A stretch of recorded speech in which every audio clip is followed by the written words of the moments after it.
PR Stoppers Talk Tips for 2021, featuring Mike Paul, President of Reputation Doctor LLC. Here's our host, Doug Simon. So, Mike, what's your most important recommendation for communicators moving into 2021? I think the biggest message that dovetails with what we're currently still going through in 2020 that will certainly continue as a major need for 2021 is to be held accountable, which means that you have to be prepared for transparency on all things. And most business leaders, most people that are in politics, most people that are even in sports and entertainment, and wealthy individuals, those are many of the sectors that my crisis PR firm works in. They're very uncomfortable with that. And the way to get them to change some of those habits and get into some new behaviors and for some very strict honesty and accountability for themselves as individuals and leaders is to show them case studies, data, and other evidence points of peers that are in their professions or peers in which they respect or look up to, for them to realize I'm not just saying that, this is a need that must happen now. Yeah, and this is something you've been aware of is the way you operate your own business. Can you share maybe some of the things that you might be changing because of everything that's been going on? Well, the biggest thing that we're working on here is to deal with patience, to continue to be active listeners, because many times the client needs to just vent and tell us from their view what's going on before we get into our red pen points of change that's needed. Everything that we do has a tremendous amount of research, especially analytics these days. And from a digital perspective, we're trying to stay healthy, body, mind, and soul in the midst of it. And we equate ourselves to some of the caregivers who are the true heroes this year, who are working in the health care field, for example, in trying to save all of us from COVID. I talk to my staff who are all freelancers all over the world that work for the firm, and making sure that we are also taking care of ourselves and reminding our clients that some of the best things that they can do in the midst of all this is to breathe, get good sleep, drink a lot of water, exercise, and that sometimes they want to roll their eyes at us when we remind them of that. But you're not going to be your best self if you're going to have to be held accountable through the media for what you've done, or in a courtroom for what you've done. And we're doing that remotely now, right? With a Zoom call or a video call. You can't even sit next to your client in the midst of it in their home, in their room with safety now. So the rules have changed as to how we can best, you're not rubbing their back and you're not saying good job and handing them a bottle of water. Sometimes you're only prepping them before they're going to be by themselves. And then you're doing a review as to how they can improve it for the future afterwards. So much has changed. Oh, sorry to jump in. I was going to say so much has changed, obviously, with COVID and social justice issues becoming, I don't know if it's right to even say much more prominent, but much more prominent among a certain sector of people and business leaders. What do you see changing at the agency level in communications for 2021? And what do you hope will change that may or may not happen? Well, the three big issues for this year is Trump, COVID, and sadly, right behind it is racism. The president didn't invent racism. The president didn't invent lying.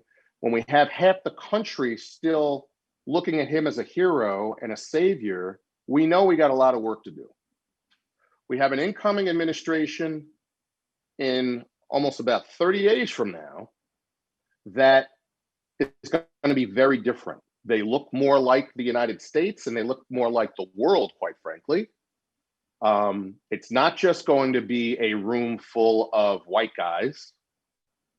There's going to be a lot of women participating. If women make up 51% of our population, And if people of color currently make up approximately 40% of our population, in some cities of which we've tipped, like New York City, the capital of our industry, the capital of advertising, the capital of marketing, the capital of having more Fortune 100 corporations headquartered here. Every news bureau in the world, I don't care how large or small you are, if they're in the United States, they're in New York City. And then realizing, and my friend Joy on MSNBC said this so well just last night. She said, I have to compare what we're going through to apartheid South Africa. Doug, you've heard me say that before, and people were rolling their eyes at me. New York City has almost 3/4 people of color. But what they're saying is we have to abide by some of the rules, by examples like South Africa, just to get through this. So what does it start with? Brutal honesty about where we are and what our history is. People don't even want to talk about that. Right. So if you're a corporation, if you're an agency, if you're a leader, some of the messages that I'm giving them going into 2021 are pretty tough. One of them deals with the issue of, are you an ageist or are you giving best advice to someone that's so out of touch, not just because of their age, but because they decided on their own, in their own mind, heart, and decision-making and paradigms, I don't need to do that. Okay, so I'm not being ageist then if I say, for the last 20 years, you haven't embraced technology. For the last 10 years, you really haven't embraced social media as media. For the last 5 to 6 years, you haven't put data and analytics first. You need to go. I care about you. You can be an amazing mentor and sponsor to someone to take your board seat, to take your CEO seat, to take your president and COO seat. But you're out of touch. You're going to be miserable over the next 5 years if I don't give you this advice, because you're telling me I'm not doing that. Your business, your leadership demands it today. And you better understand and be comfortable with different people who speak different languages, who have different cultures, who are rich, poor, middle class, female, Black, and not say, I don't know anything about that. You can't say that today and be a leader.